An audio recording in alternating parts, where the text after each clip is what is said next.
Welcome. This is Amy, and these daily messages come through the counsel of highest light and deepest love.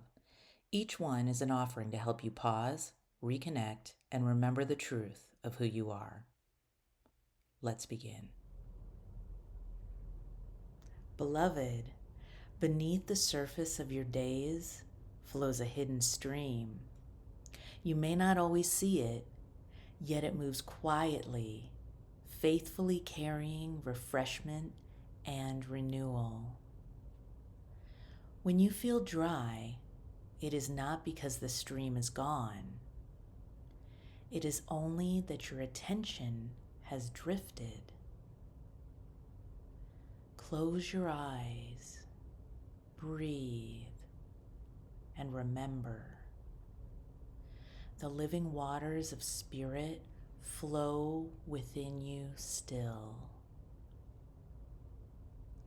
You are never without this hidden stream, for it is the current of your being.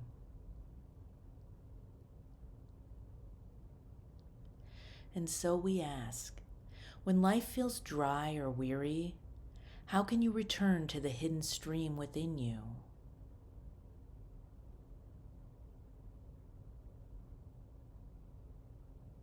To bring this into your day, pause once and imagine clear water flowing beneath you.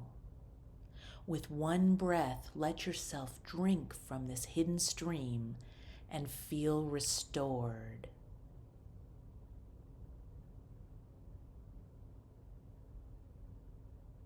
And now we bless you, beloved, with the quiet strength of the hidden stream. May it refresh your spirit, restore your joy, and remind you that you are always carried by love. If this message has resonated with you, I invite you to subscribe and return tomorrow. Until then, may you walk gently and in the remembrance of love.